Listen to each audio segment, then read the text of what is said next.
안녕하세요, 비노트입니다. 2019년 갤럭시 폴드를 처음 선보인 삼성은 폴더블 시리즈에 사활을 걸고 있는 만큼 매년 폴더블 기기에 많은 발전을 보여줬습니다. 커브 디스플레이는 전면을 꽉 채우게 됐고, 내부 디스플레이의 강도는 점점 강해지면서 S펜까지 지원하고 있으며, 커다란 노치에서 갤럭시 최초의 UDC 2세대까지 탑재하는 등 삼성은 폴드의 모든 기술을 집약시키고 있다고 봐도 될 정도인데요. 하지만 유일하게 접었을 때의 이 틈과 그에 따른 이 내부 디스플레이의 주름만큼은 1세대부터 4세대까지 거의 그대로 유지해오고 있습니다. 심지어 중국의 많은 폴더블 기기들은 이렇게 틈이 없는 제로갭 힌지와 디스플레이의 주름이 거의 없다는 것을 내세우면서 갤럭시 폴드보다 더 낫다고 도발까지 하고 있는 상황인데요. 도대체 삼성은 왜 폴드의 틈과 주름을 줄이지 않고 있는 것일까요? 또 중국의 폴더블은 틈이 없이 접으면서도 왜 완성도가 떨어진다는 평가를 받는 것일까요? 오늘은 그 이유를 한번 분석해 보겠습니다. 갤럭시 폴드가 처음 출시된 2019년, 같은 해에 출시된 모토로라의 1세대 레이저 폴더블 폰을 시작으로 지금까지 중국에서 출시된 대부분의 폴더블 폰은 갤럭시 폴드와 같은 접었을 때 틈이 거의 존재하지 않습니다.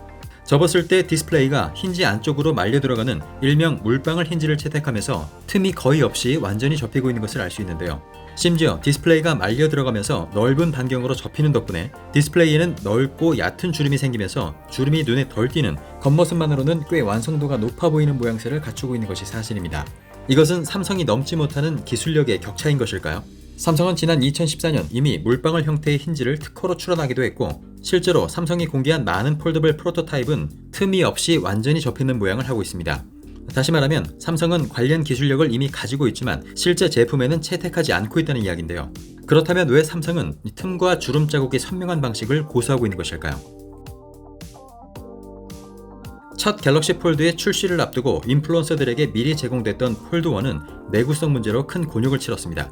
접히는 부분의 디스플레이와 또 프레임 간에 벌어져 있는 작은 틈을 통해 이물질이 들어가면서 패널이 손상되거나 디스플레이 한쪽이 완전히 죽어버리는 문제들이 발생한 것인데요.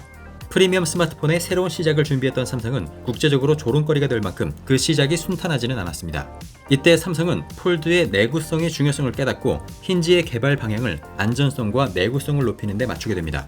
그 결과물이 바로 지금의 폴드처럼 U자 모양으로 접히는 하이드 어웨이 힌지입니다. 중국 업체들이 2019년부터 적용해온 물방울 모양의 힌지는 접을 때 디스플레이의 상당 부분이 힌지 안쪽으로 미끄러져 들어가는 구조를 가지고 있습니다. 따라서 디스플레이와 주변부 프레임 간에는 필연적으로 틈이 존재하게 되고, 그에 따라 중국의 폴더블 폰은 방진 방수가 되지 않는 것입니다. 실제로 스마트폰의 내구성을 테스트하는 유튜버 Jerry Rig Everything의 테스트를 보면 갤럭시 Z 폴드 시리즈에는 흙을 뿌리고 사용하더라도 힌지의 내부가 깨끗하게 유지됐던 반면, 같은 실험을 한 중국의 폴더블 폰은 최신 모델에서조차 힌지 내부에 다량의 흙이 침투해 있는 것이 확인되면서 물방울 모양 힌지의 한계가 그대로 드러나게 됐습니다. 흙이 들어갈 정도면 방수가 안 되는 것은 물론이고 내구성에 취약하다는 것은 너무나도 당연하겠죠. 물방울 모양의 힌지는 디스플레이가 힌지 안쪽으로 밀려 들어가는 만큼의 공간이 필요하기 때문에 힌지 부품이 들어갈 공간이 협소해진다는 문제를 가지고 있습니다. 갤럭시 폴드의 하이드 어웨이 힌지의 경우 60여 가지가 넘는 부품들이 정교하게 들어가면서 어느 각도에서나 디스플레이가 고정되는 프리스탑 기능도 구현할 수 있게 되었습니다. 하지만 태생적으로 공간이 작은 이 중국의 물방울 힌지는 프리스탑 힌지의 구현마저도 어렵게 만들고 있습니다. 갤럭시 폴드보다 더 미세한 부품들을 조합해서 내구성을 높이고 프리스탑 기능까지 구현해내는 것은 현재 중국의 기술력으로는 불가능한 것으로 보입니다.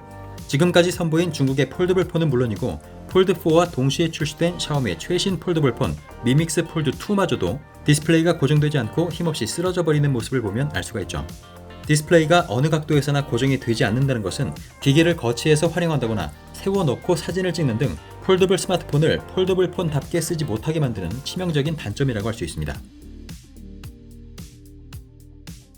삼성은 갤럭시 폴드를 출시하면서 갤럭시 노트 시리즈의 유저층까지 흡수할 수 있는 프리미엄 스마트폰을 만들겠다는 목표를 가지게 됩니다. 따라서 갤럭시 폴드 시리즈가 S펜을 지원해야 한다는 것은 숙명과도 같은 것이었죠. 하지만 S펜을 지원하기까지는 꽤 오랜 시간이 걸리게 되는데요. 이렇게 S펜 지원을 어렵게 만든 원인 중에 하나는 바로 디지타이저 때문입니다. 디지타이저는 디스플레이에서 S펜을 인식하게 만들어주는 핵심 부품인데요. 이 디지타이저에 접히는 부분이 갤럭시 폴드의 내구성 기준인 20만 번의 폴딩 테스트를 통과하지 못한 것입니다. 결국 삼성은 디지타이저를 접는 대신 디지타이저를 두 부분으로 나누어서 탑재한 다음 디지타이저가 없는 가운데 부분은 소프트웨어적으로 S펜을 인식하도록 처리하는 방법을 개발하게 됩니다. 이런 방식을 적용할 수 있었던 근본적인 이유도 역시 접히는 부분의 면적이 최소화된 U자형으로 접히는 갤럭시 폴드의 힌지 때문입니다. 만약 중국 폴드에서 사용하는 물방울 모양의 힌지에 디지타이저를 적용했다고 가정해보면 힌지 안쪽으로 디스플레이가 말려 들어가는 구조상 디지타이저가 스트레스를 받는 면적이 이 정도로 넓어지면서 내구성에 문제가 생길 가능성이 높아지게 됩니다. 그렇다고 디지타이저의 면적을 줄여서 탑재하면 소프트웨어적으로 처리해야 할 부분의 면적이 너무 넓어지게 되는 문제가 발생하겠죠. 따라서 물방울 힌지 구조로는 S펜을 지원하는 폴드를 만들기에 무리가 따를 수밖에 없는 것입니다. 이러한 이유들 때문에 갤럭시 폴드 시리즈는 디스플레이 가운데 선명한 주름이 남더라도 또 접을 때 틈이 벌어지더라도 물방울 힌지 대신 지금의 하이드어웨이 힌지 방식을 고수하고 있는 것입니다.